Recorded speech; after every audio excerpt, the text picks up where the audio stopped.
Hello, this video should be shorter than most because I think this topic is pretty straightforward. We are going to talk about moves and add commands. The big thing to remember with these is your data type is important because if you don't have the right data type, some of these functions aren't going to work out as you would want, as we'll notice here shortly. Because these are the functions that we utilize to do math, to do adding, subtracting, multiplying, dividing, as well as moving.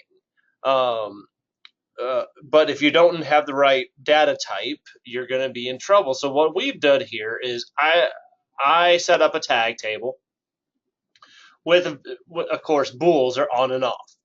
But remember, we have words.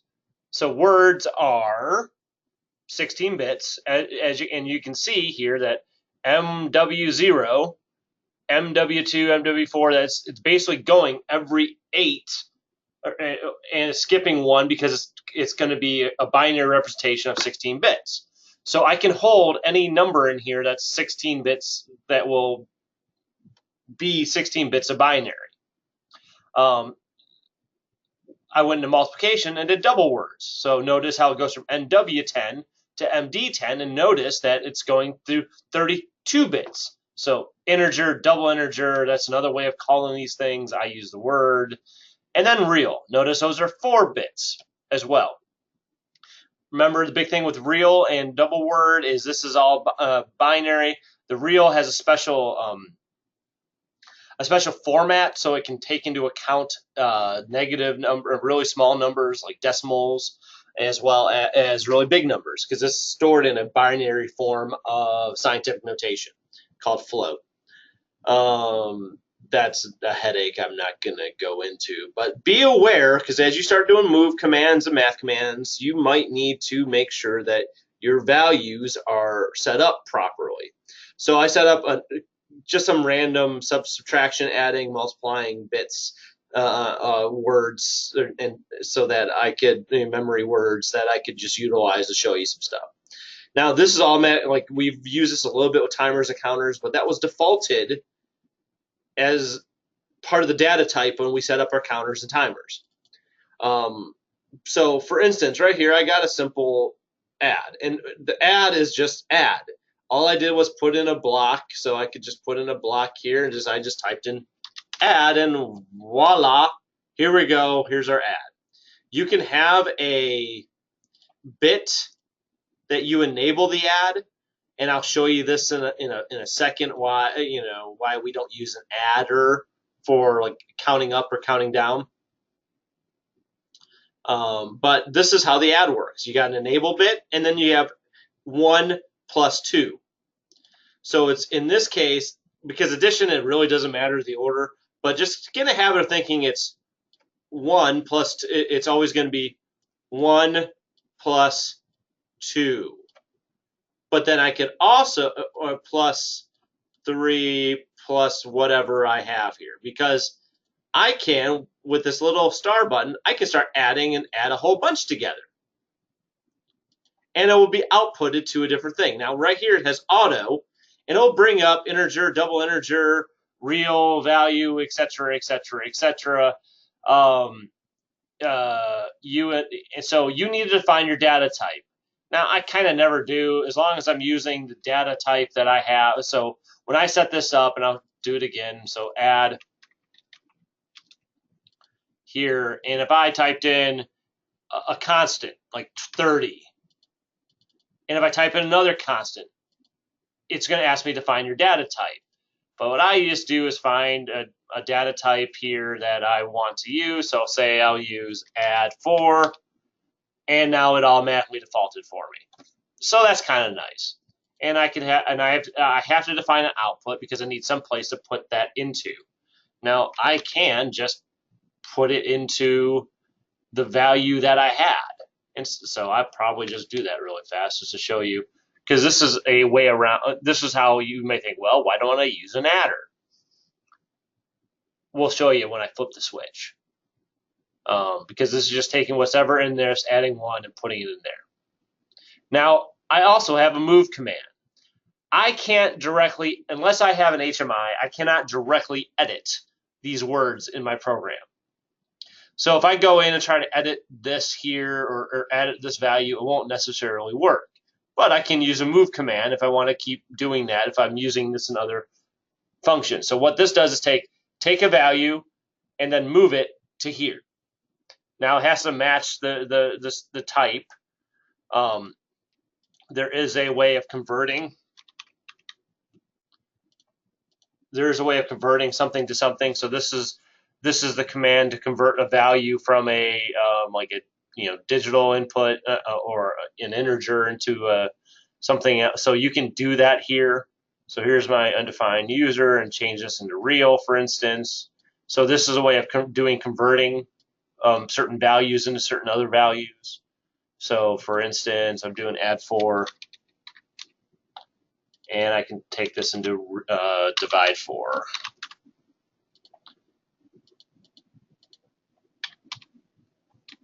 So convert whatever values in there and convert it into a real format to move over.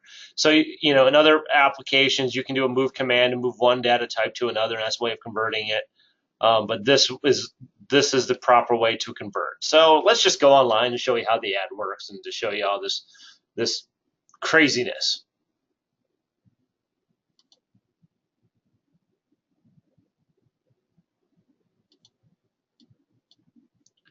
Let me go online. And let's point out one other thing. Now that if I go online, take a look. Some of these are in decimal format, some of these are in hexadecimal format or real. If you just right-click, go to Modify, you can display the format as whatever you want. Floating point, hexadecimal, decimal, or automatic. Sometimes it automatically does to hexadecimal. I'll just define that all to decimal. Make sense?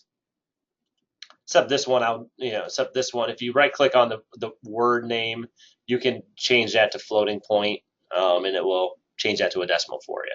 So if you click on the tag name and modify, you can change the format as you see fit. So in this case, I moved it, and you can see 17 moved into here. You can see 15 here as a constant, and now this is an old one. Let me just, for kicks, let me change this to 23. Why not? And now you can see if I try to edit it, I just have to re-download to make the changes happen. So I just re-downloaded it. It's fast enough, so it's not gonna. But now I'm back live, and you can see now that this is 23, this is 23, and then 15, 23. But if you do the math, this hasn't been calculated yet because this rung is not true. I need to flip the switch in order for this math to work. Here, I have no switch, so it's live and automatically moving things. Here, it's not quite doing that. So now if I flip the switch, whoa, you can see that this is 38, but check it, look right here. I flipped the switch for less than a second, and now look what happened. It went boom, big time. Why? Because when we use we can't use this as a counter, because in the counter it kind of has a edge detection or a one shot, so it only does it towards one scan cycle. Because this is where you got to keep in mind with adders, it's going to add every time it goes past the rung if it's true on the scan. So in this case, for the time that I flipped the switch, it scanned down 4270 times. That's a lot. Let me show you that again. So pay attention to right here. Pay attention to, not right there. Let's pay attention to right here so you can see, okay? I'll circle it so you can see. So pay attention right here as I flip the switch. See how fast it's going up. That's a lot. So we don't use add +1 to itself to add. We could, but if I wanted to do that, all I would have to do is Where's my arrow? There it is. All I would need to do is need to change that to a positive edge detection and put in a memory bit. A memory bit there to save its location. You can see how that will work. So now if I hit once, notice this is only going up once. It doesn't affect this at all because it's the same setup. So if I want to show you that it's actually calculating, let me just change this to 32. Download.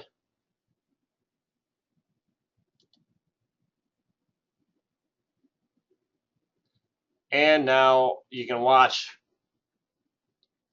everything calculated. So a lot of times if we're doing ads, we're going to do positive edge detection or negative edge detection depending on stuff because we don't want to have a runaway adder. Make sense? And you can see that this has been converted. We'll probably do this down below with division. But guess what? Here's the thing. This is how subtraction and adding and multiplication works too. Except in subtraction, what you got to remember, and I'm going to convert this, I'm going to modify all this to decimal because I'm lazy. But here, you have to remember that it's always going to be 1 minus 2. So 50 minus 15 is 35, but we have to always do this one first minus this one. Think about your old, remember old subtraction days when you first were learning out, it was 3 minus 2. Think of it in the same way, where it's this minus this gives me that output. Where I see guys get in trouble is they don't worry about order here for subtraction, and they put it willy-nilly, and like, oh, what happened? So in this case, if I flip it, I'll move this up here. Oh, let me go offline. Let me take this off. Move that up here and do 50. We're going to see what happens, like if I pretend that order doesn't matter.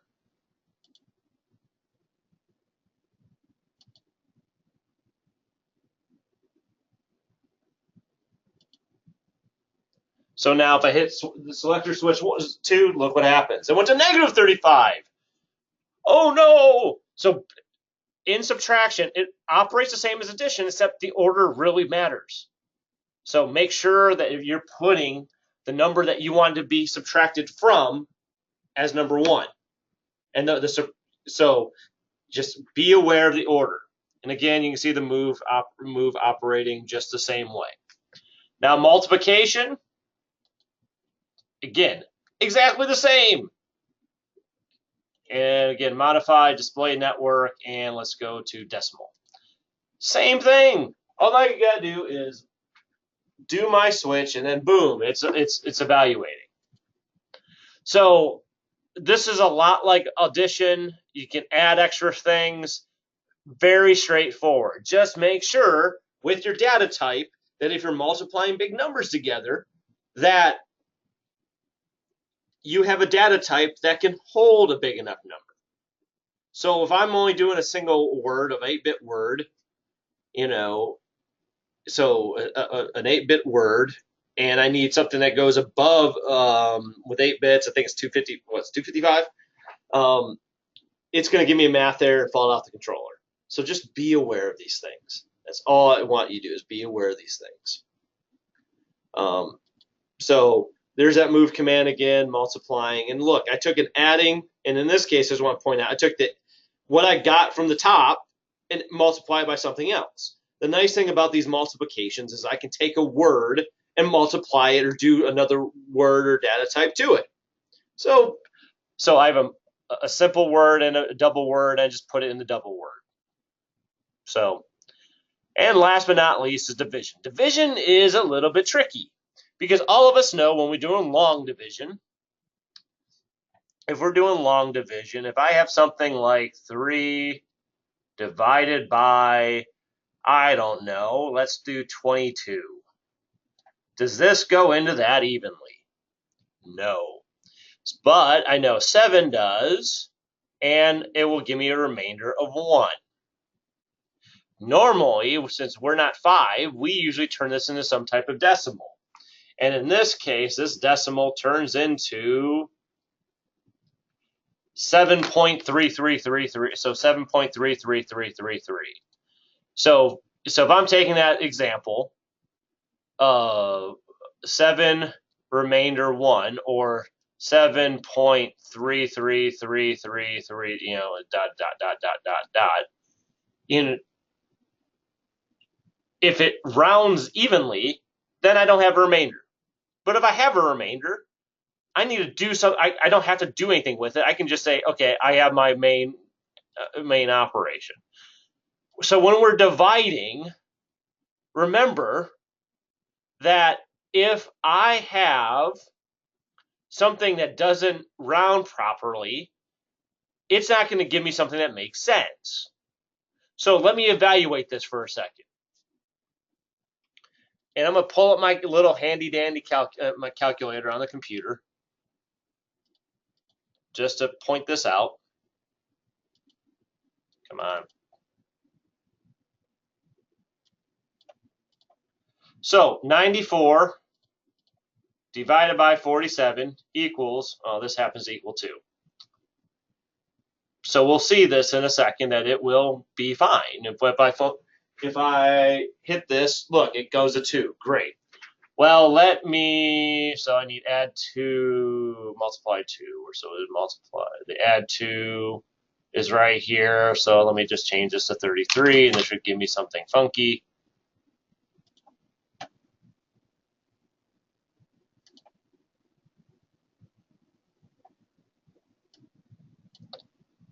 And so now,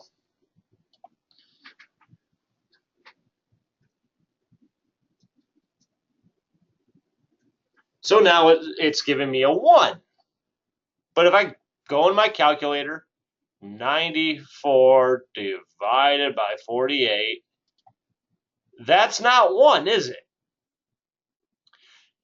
So if I'm dividing in PLC land, and yes, remember, it's 1, it's going to be, think of this as a fraction. So 1 divided by this. So 1 divided by 2. So put what you wanted to do, the divisor on top and whatever you're dividing by on the bottom. But think of it as a fraction right here to give you your output. But look, this don't match that because of my data type. Remember, a double word or a single word can't keep decimals, can't do decimals. So it will only return the number it can store, and that is the whole number. Now, we can use something called a modulo here. It returns the remainder of the division, and if you take a look here, so if I just take 94 minus 48, that's the remainder 46 that it can't divide. So if I want to have something where I have the remainder, maybe I'm packing something on to see how much of another box there is, I use the modulo. Or what we do is we just do everything in real numbers. So if I would just simply, let me go offline here and change this to divide 2 instead, because this is a real number. See what it does.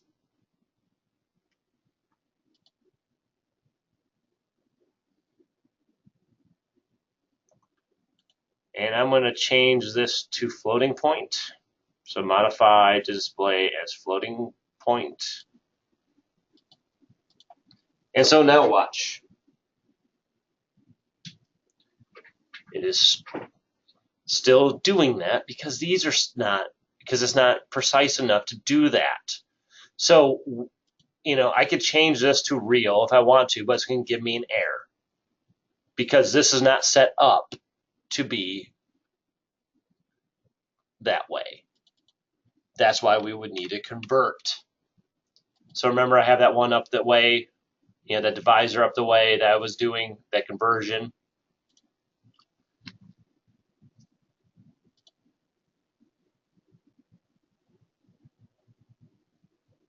And so now take a look. Let me change this to modify to floating point, because that's from here. Remember, we took a number and changed the name. I think that makes it being silly. Well, this is why. And so now if I hit my switch, it's giving me some really, really, really big number. So let me try that again. Here, I'm going to go up here and change this value here to from just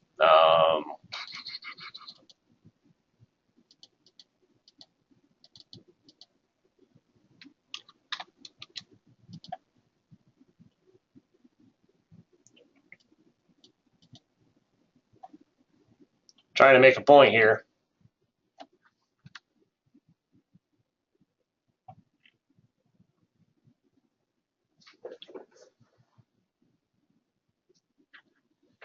But again, I think it's because this is not in the right real number value.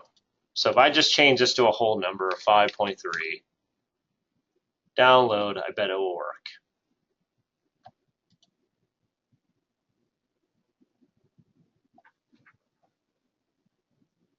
Ta-da!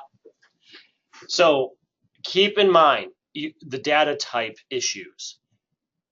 I changed this from a real number. I had to put this into if I put it as constant, it's fine. If I would just made this 6, because remember, before I didn't have a decimal, so I was just taking a whole number, so it wasn't really calculating. So please be careful when you're doing division to make sure that your data types are right. That's the hardest thing with this, is to make sure that your data types are correct. And just to make sure to show you that it's really working, let me go 66 here. That's why we use the conversion, is to get the data types to line up so we can actually make this work. So now that's 2. So to review, move command takes a number, moves it in any value. So just it doesn't matter. You can move. Now, remember, data types need to match. So if I took so check this out. If I took a dividing number here and moved it into the adder, see, I get an error because it, and I'm trying to pull that up.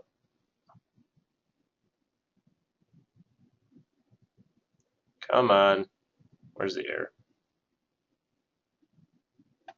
Data type real cannot be converted to the data type word. So that's why we use the conversion setup. So if I'm moving, the data types need to match, or I got to move a constant into something. Adding, doesn't matter order, just make sure you don't do an adder, because there's no one shot. It adds anytime it goes across. Subtraction, order matters, 1 minus 2, data type matters. Multiplication, same thing. I can always add more. And then division, I talked about the modulo, the divisor, the division and the data types. So I always try to do things with real division because it's cleaner, but keep that in mind. So that's it. Hope all is well. Thank you for your time.